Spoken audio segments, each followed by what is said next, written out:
que tem enriquecido as nossas discussões. Eu gostaria, sim, então, de tratar da nossa pauta de hoje fazendo uma proposta de verificarmos um ponto que nós tratamos como pressuposto das nossas reuniões, mas que ainda não foi todo ele ordenado, um início, meio, e talvez não seja possível dizer, mas uma conclusão razoável a partir então de uma proposta de entendimento da nossa razão animal, tratar dessa forma, que é a parte orgânica que está na base do sistema de inteligência e que é utilizado então essa base depois para constituir um outro sistema um pouco mais refinado, que é a inteligência cultural. Então nós poderíamos falar de uma razão animal e uma razão cultural, que seriam dois níveis desse sistema de inteligência, né?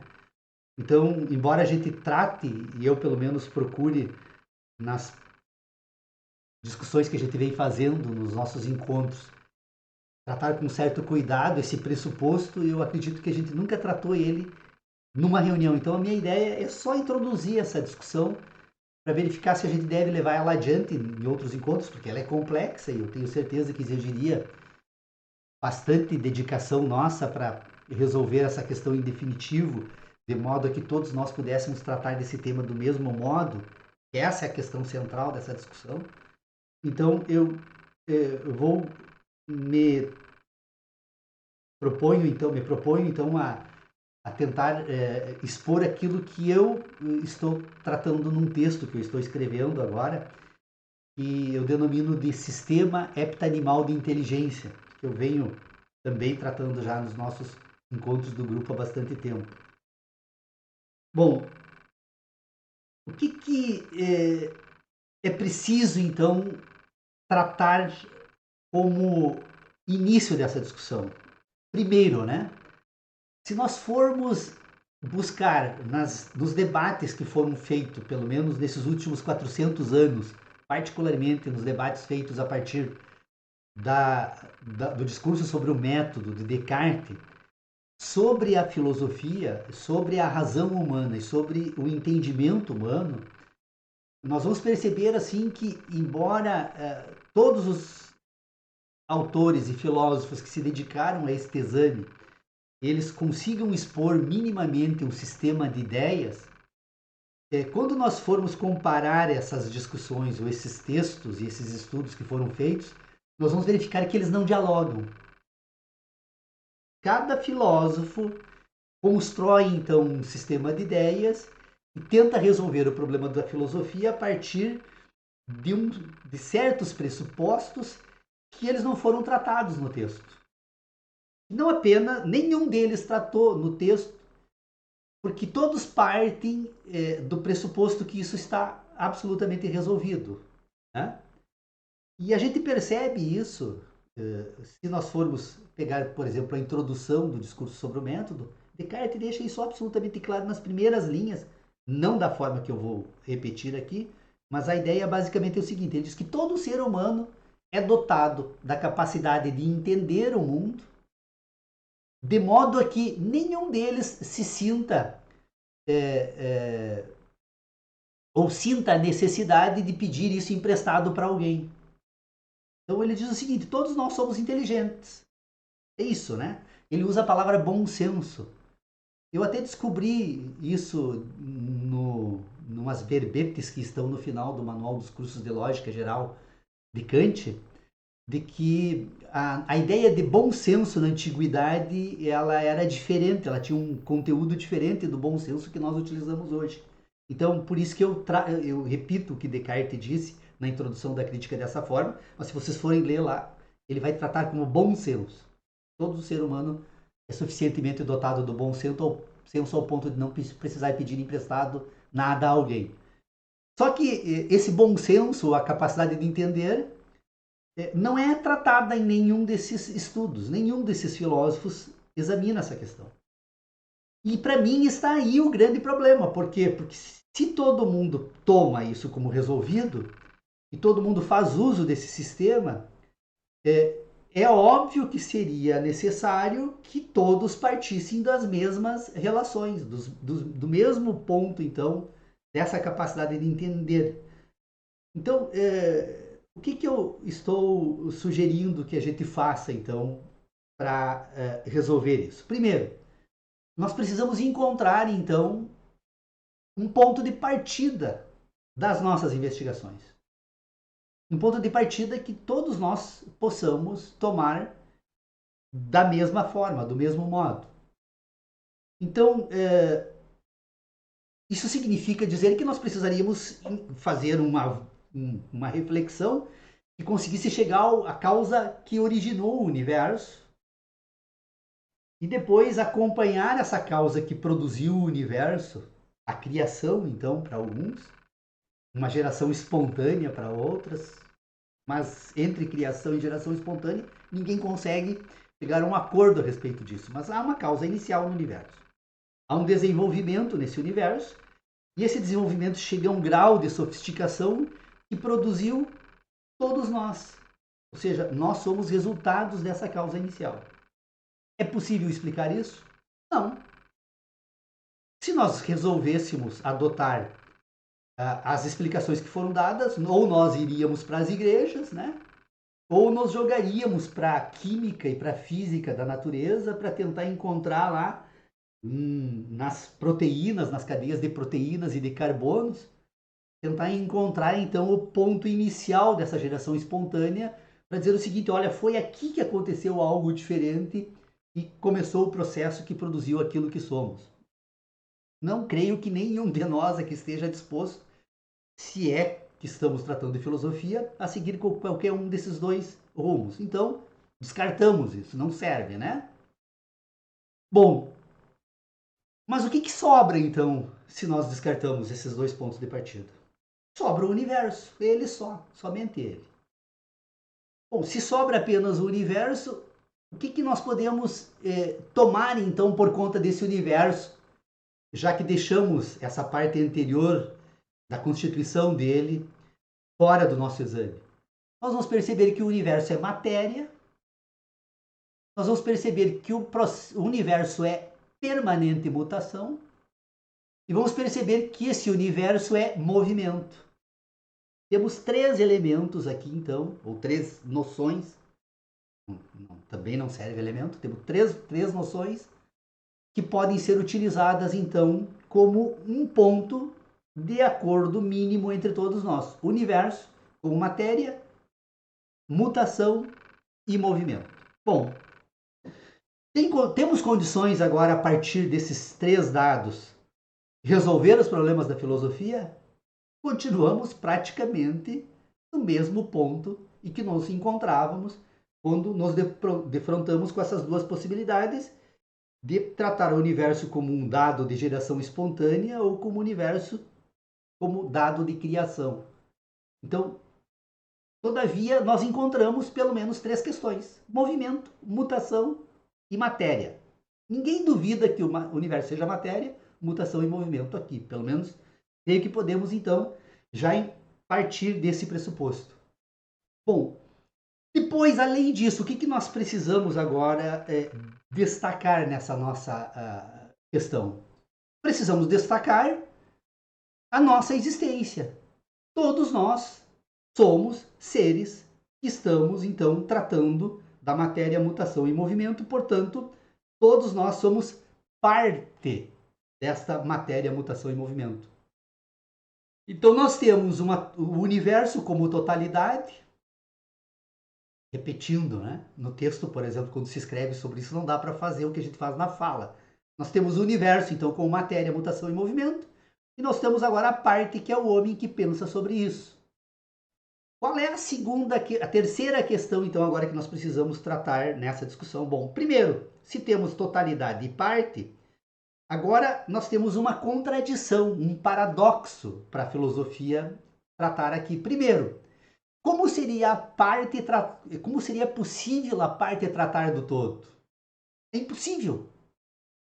Não tem como uma parte abarcar o todo. O contrário até seria possível, o todo abarca a parte, mas a parte não abarca o todo. Portanto, nós temos um paradoxo, novamente estamos diante de um problema. Vamos parar a nossa discussão, porque se a parte não consegue abarcar o todo e para a parte, para tratar da parte, tem que tratar do todo, nós estaríamos diante de uma outra situação pela qual a filosofia novamente não teria condições de avançar nessa discussão. Mas penso que seja possível, então, encontrar um meio de prosseguir nessa discussão para tratarmos unicamente com aquilo que podemos chegar a um acordo a respeito disso. Bom, se nós temos então uma relação entre totalidade e parte, se a parte não tem como abarcar o todo, a parte tem condições de abarcar a si mesma. Então, deixamos o todo novamente suspenso nesse exame, nessa discussão, voltamos para a parte. Então, a parte agora precisa, para seguir um pouco adiante nessa investigação, a parte então agora precisa se deter a essa questão. Bom, se a parte não consegue tratar o todo, mas a parte consegue tratar a parte, vamos verificar na parte tratando com ela mesma o que ela tem então de relações com este todo que permitam então a tratar dela mesma e deste todo. Primeiro, se o todo é matéria, mutação e movimento, e se a parte é o que trata do todo, então quando a parte volta a tratar de si mesmo, ela precisa verificar o que eu tenho enquanto parte do todo. Então a parte trata de matéria, mutação e movimento, do mesmo modo que o todo, porque se o todo faz isso, ela também faz isso. Então o que nós precisamos verificar agora com relação à parte? De que forma ela trata com o todo? Se a parte trata com o todo, ela é parte do todo e, portanto, é o todo tratado nessa particularidade dela mesmo, nós vamos verificar então que o todo se comunica com a parte porque o todo se imprime na parte.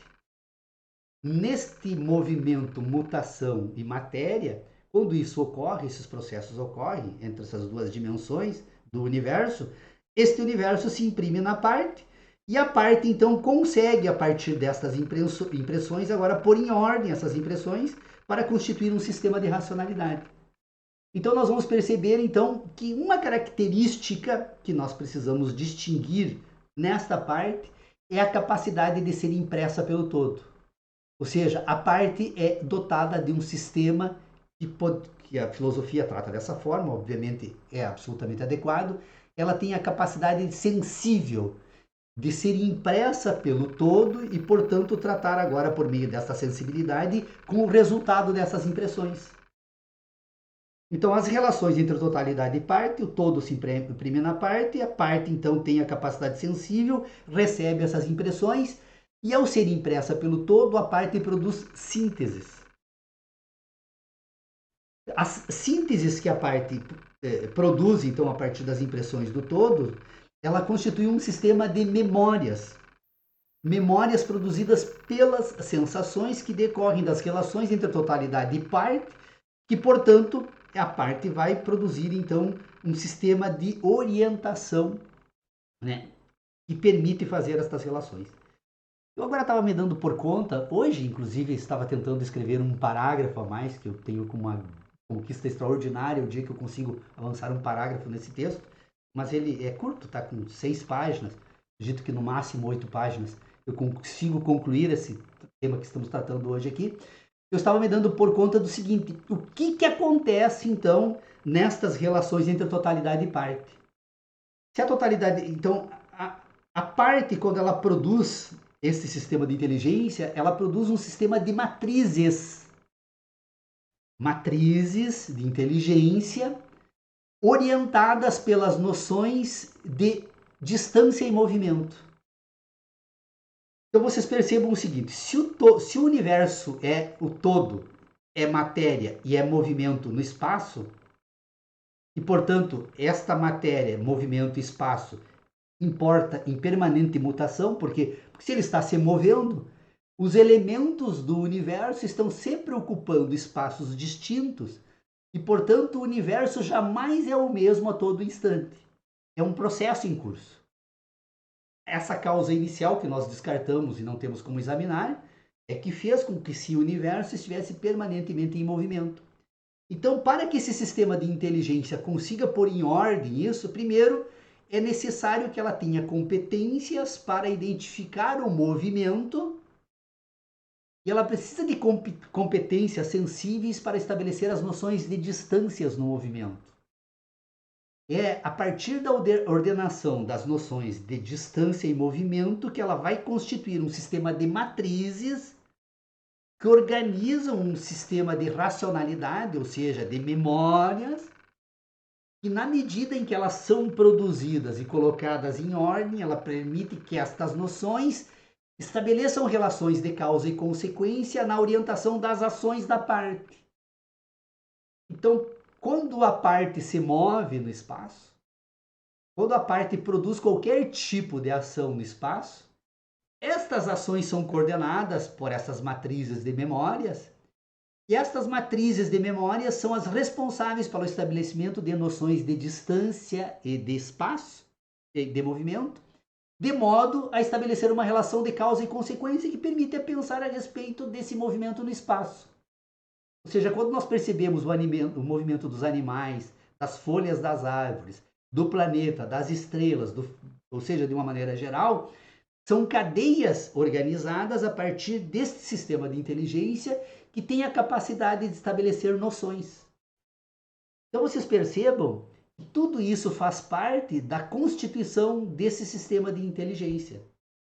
Então, aqui agora vem uma questão interessante que a gente precisa ter essa particularidade presente. Eu espero não estar sendo... Eu estou tentando reduzir ao máximo possível assim, a dimensão desse tema gigantesco que nós estamos tratando aqui, para não transformar isso em algo que fique muito abstrato para nós tratarmos, porque nós estamos tratando da natureza, da matéria. Sem a matéria não haveria esse sistema de inteligência, portanto não estamos falando de nada que esteja situado no espírito humano ou no transcendente, como a filosofia gosta de fazer muito bem essa divagação, né? Não, nós estamos tratando das relações que dão matéria. Por quê? Porque o que são matrizes de inteligência? As matrizes são ordenações, né? Que tu pode fazer uma ordenação que você distribua ela espacialmente, né? E depois você pode colocar essas ordenações numa cadeia, como se fosse uma pilha, né? Ou seja, você tem um sistema de inteligência que ela tem uma orientação. Noção é fundamental para pensarmos, né? Então, vamos usar uma noção que não é bem isso, mas serve para pensarmos sobre isso. Seria como se você distribuísse essas suas memórias num horizonte, né? Numa cadeia horizontal, assim, então, de memórias, e depois você conseguisse produzir uma cadeia vertical, empilhando uma memória na outra. Então, você constrói uma matriz, porque ela tem uma base universal, e você constrói uma pirâmide, né? Que vai, então, sendo associada uma a outra, tal qual nós faríamos, né? Se fôssemos usar uma analogia da película fotográfica, né? Registros que você vai empilhando um ao outro, né? Até que você tenha condições de reunir todos eles numa sequência e produzir um filme com movimento, né? Então, as matrizes são essas, elas são verticalmente ordenadas e horizontalmente empilhadas. Pilha, né? Vejam como eu ainda preciso melhorar muito a linguagem. Eu estava assistindo inclusive esses dias uma fala do Pitombo, esqueço o nome dele agora, um jurista muito interessante. Quando vocês tiverem oportunidade, ouçam ele. Ele tem uma racionalidade instrumental perfeita assim para tratar das questões que dizem respeito ao direito. E ele estava dizendo que o grande problema do direito, que é uma instituição cultural, é a linguagem. Se você não tem uma linguagem adequada, e na fala que ele fazia era sobre o crime de lavagem de dinheiro, ele dizia a ideia de lavagem de dinheiro, ora, o que é lavagem de dinheiro? Isso não é uma linguagem jurídica, né? Te remete para uma lavanderia, né? Então eu só fiz esse parênteses para dizer que eu uso algumas expressões aqui por enquanto, quero resolver isso no meu texto, na falta assim, de um modo de tratar isso por meio da linguagem, de forma a podermos nos entender aqui. Mas eu quero dizer o seguinte, então, essas memórias são distribuídas horizontalmente, as noções horizontais, então você vai tratar com o espaço, com o universo enquanto espaço, né? E depois elas são encadeadas como pilhas de memórias, né? Em que você vai então colocando estas ordenações no espaço. Quando você empilha elas, elas mudam o movimento no espaço. Então você perceba que você estabelece uma noção que te permite tratar com um dos dados do universo, que é o movimento. Se nós tivéssemos o universo todo ele paralisado num único momento, seria como se morrêssemos, como se o universo todo tivesse desaparecido, porque o universo só existe na medida em que se move. As ideias, sob o ponto de vista da racionalidade do mundo da natureza, quando elas retiram o movimento desse universo, o universo perde uma parcela de racionalidade praticamente quase que absoluta.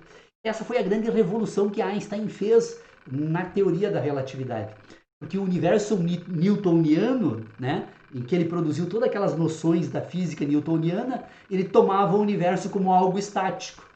Quando Einstein introduz a ideia de movimento e, portanto, de distância entre as noções e os fatos que ocorrem no plano da objetividade desse universo, esse universo newtoniano se transformou completamente sob o ponto de vista racional.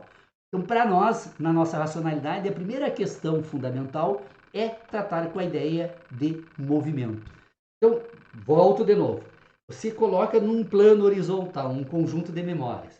Depois você volta e coloca novamente no plano horizontal um conjunto de memórias. E você volta e coloca, volta e coloca.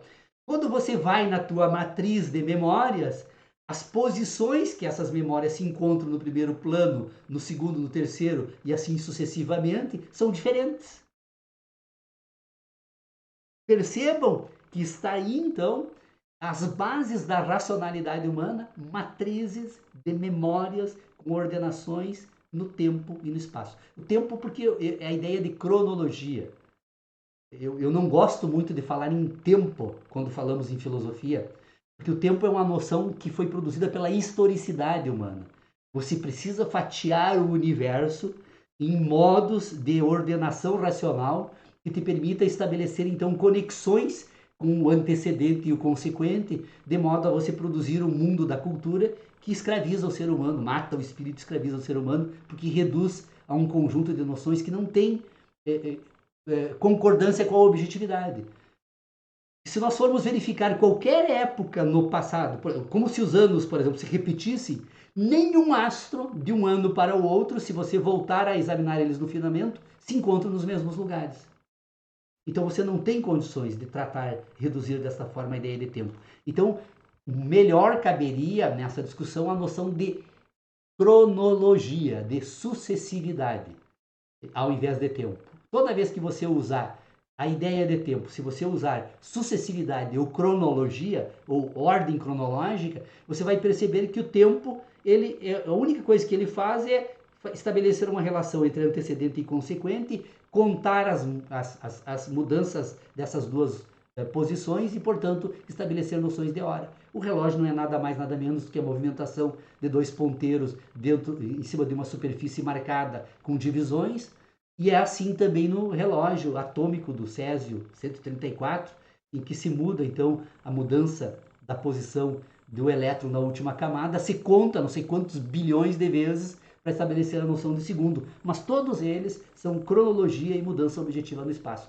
Então o sistema de inteligência, ele que eu estou tentando escrever esse texto agora, ele parte desses pressupostos racionais, em que depois, num segundo momento, dá para tratar isso no nosso próximo encontro, se nós prosseguirmos nesse exame, aí seria possível nós verificarmos então os mecanismos ou o sistema que o organismo tem para então tratar com essas noções de movimento e de distância, para então estabelecer relações entre este organismo, as demais partes do universo, as impressões que esse universo produz, as sínteses que o organismo produz, a ordem que ele estabelece para constituir então agora um sistema de inteligência racional. em que quando formos tratar, ainda não vamos estar tratando de uma outra questão fundamental para a filosofia, que é a linguagem. Eu tenho dito isso nas nossas reuniões, pelo menos a mim, me parece isso extremamente relevante, que embora estejamos fazendo uso da linguagem para tentar resolver esses problemas, a linguagem em si ainda, não a não ser apenas enquanto dificuldade de constituição de termos que consigam representar algumas ideias, além disso, nós não podemos ainda tratar dela nos nossos exames, porque quando tratarmos da linguagem, nós vamos tratar de um momento em que esse sistema de inteligência substitui a objetividade ou esse universo fenomênico como matéria, mutação e movimento, substitui todo ele por expressões linguísticas, com o propósito dessas expressões representarem esses fenômenos. Então, as singularidades dos fenômenos que ganham então ordenação por meio do sistema de racionalidade, eles ganham novas singularidades, por quê? Porque na reunião desses conjuntos de fenômenos você vai estabelecer então, por meio da linguagem, algumas relações. Por exemplo, o Sol. O Sol não é apenas um... Quando nós falamos em Sol, imediatamente nós temos absolutamente clara a noção da ideia de Sol, mas é uma singularidade racional. Porque o Sol tratado como singularidade racional é um elemento de ordenação que nós recebemos por meio do nosso tato e da visão. Recebemos o calor, então, e a luz do Sol, que decodificamos por meio do nosso tato e da nossa visão, mas é uma singularidade. Por quê? Em primeiro lugar, porque espacialmente ele se encontra a uma distância tal de nós que se o Sol apagasse exatamente nesse momento, nós ainda continuaríamos olhando para o firmamento e recebendo o calor e a luz do Sol por 8 minutos e 27 segundos. Portanto, é uma singularidade. Por quê? Porque quando eu trato do Sol, eu não trato desse problema da distância entre a minha posição e a do Sol. Segundo, eu não trato de outras particularidades, que é um conjunto de radiações, que é um conjunto de informações eletromagnéticas que produz uma série de processos em cadeia que permite ele ser o que é.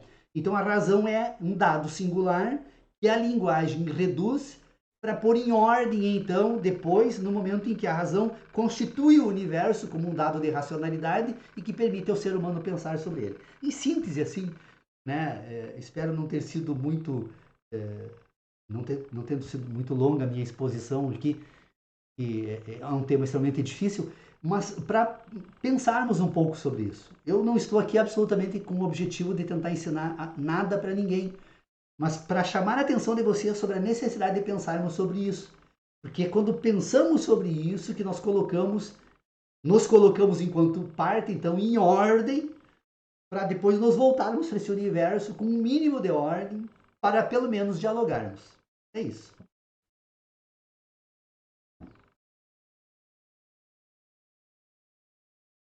Vamos... Podem abrir os microfones.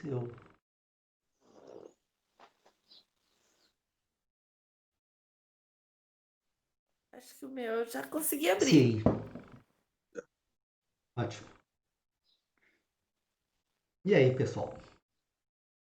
Esse é o meu texto, Sistema Heptanimal de Inteligência.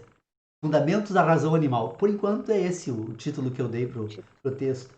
Mas com isso eu pretendo escrever agora uma síntese dessa exposição que eu fiz aqui através de 5 ou 6 páginas. Espero que termine logo. Já está quase pronto. Talvez a semana que vem eu consiga passar para vocês darem uma lida e criticada. Paulo,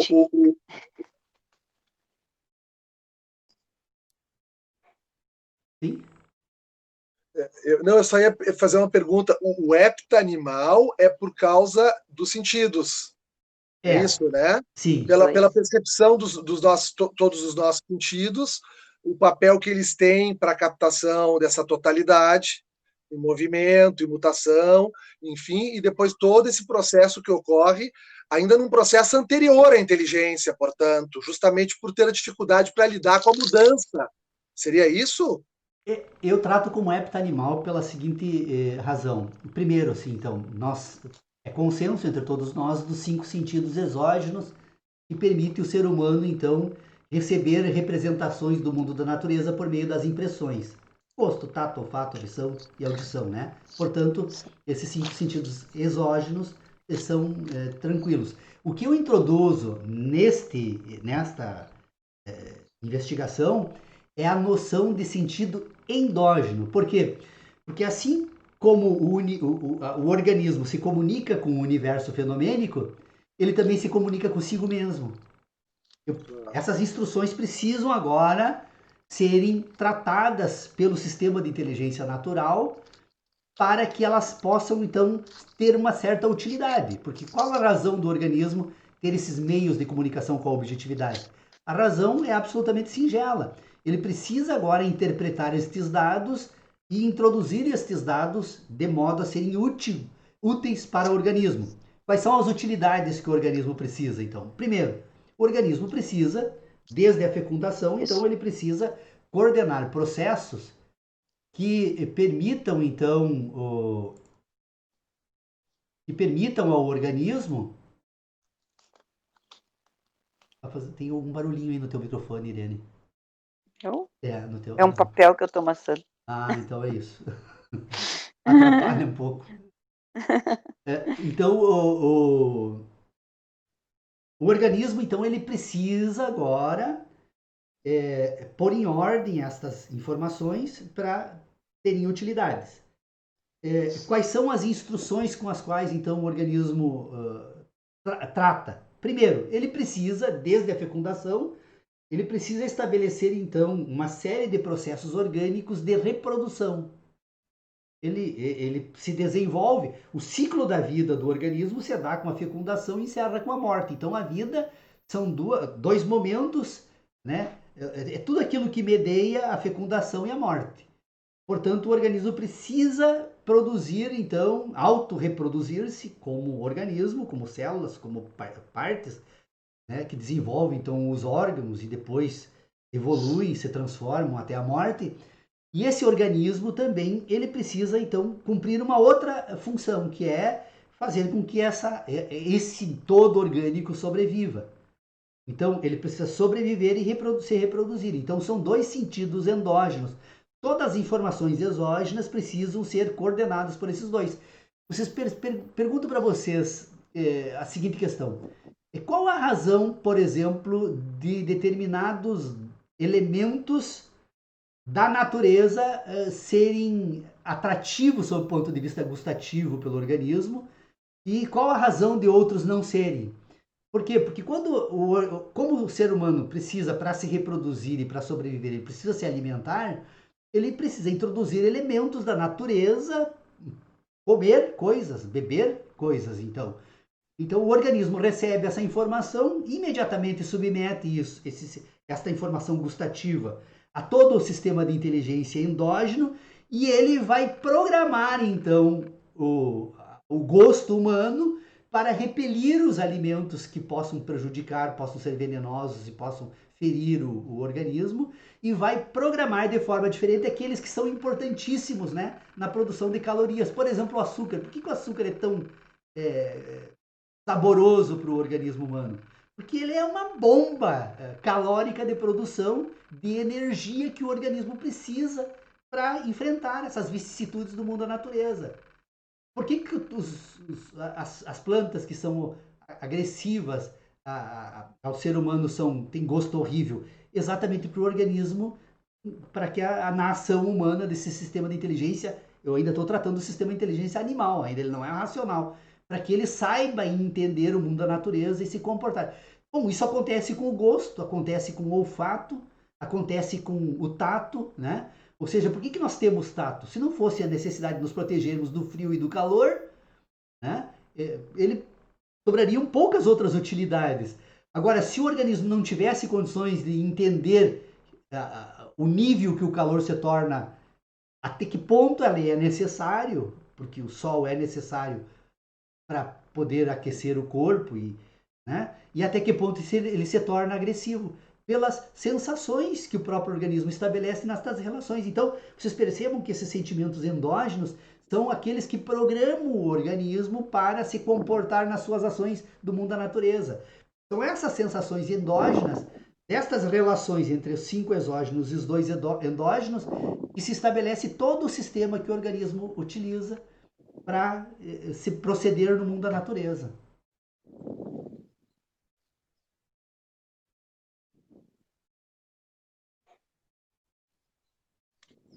Eu fiquei com o segundo ponto da pergunta que eu te fiz, é justamente na linha, eu acho que mais ou menos respondeu, mas só para me tentar esclarecer bem, assim, claro, nós não estamos tratando ainda de um sistema de inteligência, né, racional, Não, não, né? não, não, não. O que vai diferenciar esse sistema heptoanimal de um sistema de inteligência racional? Por que ele não é um sistema de inteligência racional? Aí eu até coloquei, né, eu referi assim, seria pelo fato de que, porque me soa estranho, assim, tá tudo bem, eu vou fazendo radiografias da totalidade, mas quando eu vou interpretar isso, eu vou interpretar sempre com delay, sempre com atraso, porque quando eu estiver pensando sobre o Sol já não está mais onde ele está, já não tem a mesma cor onde ele está, né? Seria esta a diferenciação? É a partir daí que a gente pode começar a formular uma ideia de inteligência racional? Não sei se fui claro. Não, na verdade, nesse Abel que usa uma expressão assim que eu gosto, assim, que ela diz assim, ó, na casinha que eu construo, eu preciso pôr tudo em ordem, né? Então, na casinha que eu trato, até que ela caia, eu tenha que refazer de novo a partir de outros fundamentos, né?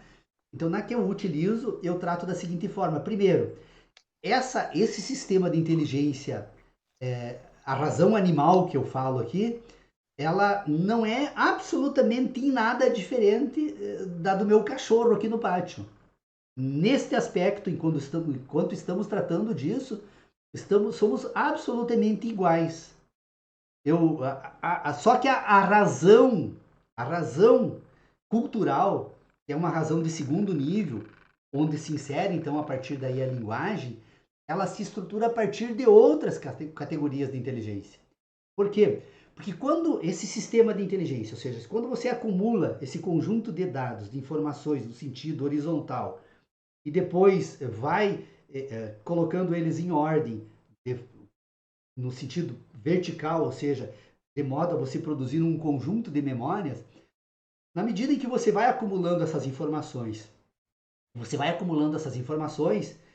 chega um determinado momento em que você não precisa mais se voltar para as relações entre o universo e os teus sentidos e as memórias para tratar a respeito disso, mas você consegue construir um novo sistema de memórias agora, uma nova matriz, né, de racionalidade, em que, no lugar destas memórias, você estabelece relações com a linguagem que você utiliza para relacionar a linguagem a essas memórias. Então, a linguagem, ela assume o papel do universo. A Bíblia é perfeita, né? Numa passagem de João, né? No princípio era o verbo. Ou seja, quando você sai desse mundo animal e você se insere no mundo da racionalidade cultural, você tem então o verbo como passaporte, a palavra, a linguagem. Então, a partir da linguagem, agora você vai constituir um novo sistema de inteligência cujas relações se estabelecem não mais diretamente com a objetividade, mas por meio das memórias da objetividade. Então, ao invés de você tratar com as impressões, você trata com as memórias. E vocês percebam, tem um percurso aqui. Você tem o fenômeno, você tem a impressão e você tem a memória. Então, a impressão é a mediadora entre a memória e o universo. Então, toda vez que a memória faz uso da mediação da impressão, ela está tratando com seus sentidos exógenos, tratando diretamente com o universo. Quando você tira a impressão desse ambiente e coloca a memória mediada pela linguagem, e agora produz o universo nesse ambiente de inteligência, esta mudança ela é fundamental, porque você tem a memória, você tem a linguagem e você tem o universo de racionalidade. Agora, nesse universo, ele decorre da objetividade, e nesse da cultura. Esse é natural, esse é inventado. Natural, quando nós falamos de mundo da natureza, na verdade, nós invertemos esse universo de uma forma tal que o mundo da natureza agora é um mundo cultural. Então, quando nós falamos do Sol, nós não estamos mais falando do Sol orientado pelas nossas sensações, mas orientado pela linguagem, e agora por esse universo que nós criamos, que é o mundo humano.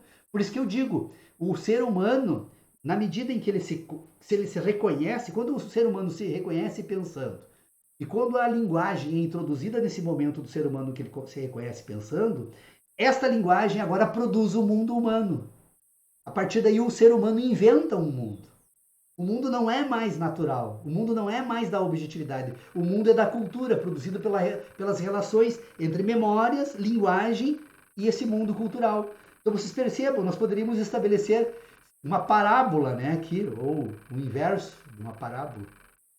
O Lucas me xinga muito quando eu começo a usar expressões da matemática e da física, mas eu não sei se daria certo exatamente a ideia de parábola, porque você sai de um ponto, né, em que você tem, então, está na base de todo o sistema, você evolui até que ele se transforme e depois tu volta para outro. No primeiro momento eu tenho um universo fenomênico, que é a objetividade, que é o sol que queima, que é o frio, né, que causa dor, que é o gosto ruim que mata, né, desse universo da objetividade, para um outro universo que é o da cultura, que são as ideias a respeito do sol que queima, que são as ideias a respeito da planta que mata, e que, portanto, a partir destas ideias, que são memórias e com o uso da linguagem, eu invento um mundo.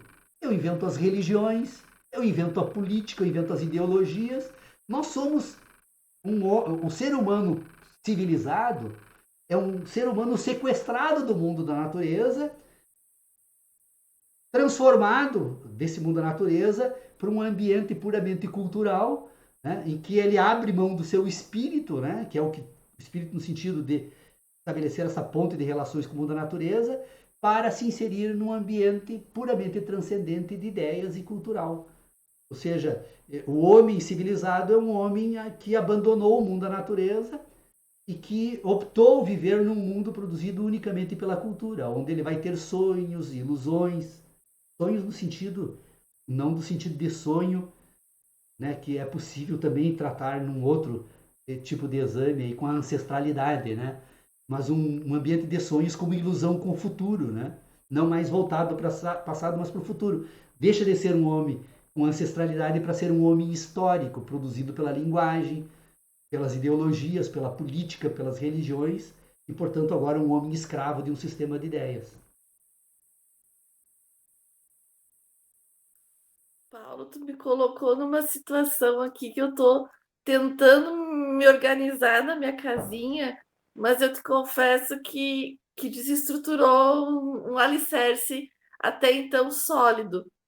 Porque eu estava aqui pensando, quando tu traz essa ideia de reconhecer o ser humano como parte do universo, né? E a partir dessa ideia de ser parte, ele então começa, através dos seus sentidos, reconhecer o universo ou criar memórias, se é que eu entendi, É isso, né? perfeito.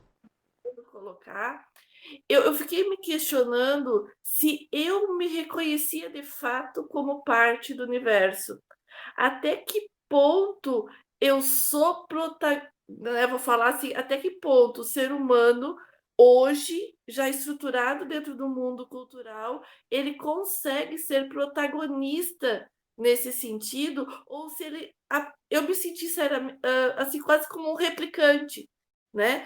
Porque eu não uso mais os meus sentidos para ter uma. Eu sei que tu não gosta quando eu uso essa palavra percepção, mas eu não se. Então, eu vou tentar trocar, substituir. Mas eu não me reconheço que eu possa reconhecer o universo através dos meus sentidos. Eu acho que eu já estou reconhecendo com de certa forma contaminada. Diferente, talvez essa seja a diferença dos guaranis em relação a nós, porque eu já não reconheço mais, através dos meus sentidos, o que é bom ou ruim para o meu paladar. Pode ser que seja ruim, mas eu reconheço como bom porque já se estabeleceu, por exemplo, um remédio, né? Se eu colocar na boca, pode ter um gosto ruim, eu talvez fosse repelir mas eu já reconheço aquele gosto ruim como necessário para alguma outra coisa e já acredito a ele algo de bom. Então, eu acho que talvez a situação mais complexa nisso seja a gente voltar ao princípio e se reconhecer como parte, como protagonista e criar as próprias memórias, né? E não se deixar apenas em replicar memórias que já não são mais nossas enquanto protagonistas. E daí eu estou fazendo um giro nas coisas, porque eu já não sei mais o que são as minhas memórias através do meu sistema de reconhecimento, vamos dizer assim, dos meus sentidos, o que são memórias que eu reconheço através dos meus sentidos, mas como que querem que eu reconheça. Então eu estou tentando organizar a casinha. E tá Perfeito.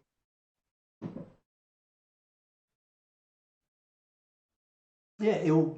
Então, assim, ó, eu acho que perfeito, Bel, é por aí mesmo, porque, na verdade, essa é uma questão que eu vinha tentando tratar nas nossas discussões e, como eu disse, assim, na medida em que a gente escreve, por isso que eu gosto, de vez em quando, parar um pouco para tentar escrever sobre algumas ideias. E a colocação dessas ideias em ordem é o que nos permite verificar exatamente qual é o ponto mais sensível, então, de toda este tema, né? E eu acho que essa é uma questão que para mim estava resolvido, mas depois que eu voltei a pensar e tratar de forma mais organizada, eu percebo que é preciso explicitar um pouco melhor isso, que é a ideia de que nós inventamos um mundo. Porque, na verdade, o grande problema nosso, enquanto seres humanos, enquanto indivíduos, é que nós poderíamos fazer mal comparando, mas fazendo uma comparação com um computador, né? O computador ele é fabricado, ele tem um hardware absolutamente pronto para milhares de aplicações diversas. Na medida em que você introduz nesse computador um determinado software, uma determinada programação, ele tem uma especificidade. Ou seja, o computador que era possível fazer tudo, ele passa a fazer apenas aquilo que ele foi programado. Então, nós, como seres humanos, nós somos como se fôssemos um hardware produzidos por esse universo fenomênico. Como eu disse, não vamos tentar explicar as causas primárias de tudo isso, porque vamos nos perder, então, em questões absolutamente impossíveis dentro dos propósitos das discussões que estamos fazendo aqui. Mas nós temos que reconhecer o seguinte: algo produz e faz ser o que somos. E essa produção que faz ser o que somos nos gera absolutamente como uma página em branco, né? Na medida, então, em que nós vamos nos inserindo nesse universo, uma parcela considerável dessa programação continua sendo feita pelo universo. A primeira parte dessa programação é feita por meio dos sentidos. Então, nós vamos receber informações que vai passar, então, a nos programar de modo a nos colocar em pé, a permitir que possamos nos movimentar, a permitir que possamos recolher parte desse universo para nos alimentar e a permitir que, num determinado momento, já tenhamos noção espacial e de distância de tudo aquilo que nos cerca, de maneira a permitir que este caminhar já ganhe rumo, que essa movimentação nesse universo leve para buscar meios de sobrevivência, como água, como alimentos e assim por diante, né? Então, num determinado momento, esta tarefa da constituição do indivíduo, ela nesse primeiro momento, ela se dá por meio do desenvolvimento e entre os Imbiá Guarani, que eu tenho recebido lições maravilhosas, aprendi que ele é o momento então que nós desenvolvemos a nossa espiritualidade. O que é a nossa espiritualidade?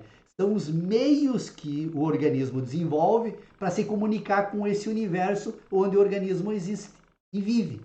Então, esse desenvolvimento independe de qualquer ação dos demais indivíduos da comunidade. Não precisa de orientação da mãe, do pai e de ninguém. E simplesmente o próprio organismo busca nesse universo os meios de comunicação e autodesenvolvimento. O problema ocorre quando se introduz, então, agora essa inteligência cultural. Bom, a convivência com os demais indivíduos e a linguagem, então, ela se insere como um software nesse sistema, né? Comparando com o computador, nós poderíamos dizer que o computador é produzido por peças, né? E num determinado momento ele é montado, cada uma dessas peças vai receber uma memória flash, que vai determinar de que forma cada uma das parcelas do hardware, então, vai proceder quando receber as demais instruções de programação. E num determinado momento esse computador está pronto. Pronto para qualquer tipo de ação. Ele está todos os sistemas se encontram em ordem entre si, de modo a permitir que ele funcione. Aí você introduz o software, a linguagem. Eu não gosto desses exemplos porque depois a gente passa a trabalhar com os exemplos e isso dificulta mais do que ajuda. É como introduzir laranjas em matemática, né? Você aprende a contar laranja e imagina que aprendeu matemática. Você não aprendeu matemática. Você reduziu a matemática às suas laranjas, né? Mas eu só estou dizendo isso porque vai chegar um determinado momento, então agora que o organismo, por meio da linguagem, agora ele vai receber uma nova programação que vai tornar ele especialista.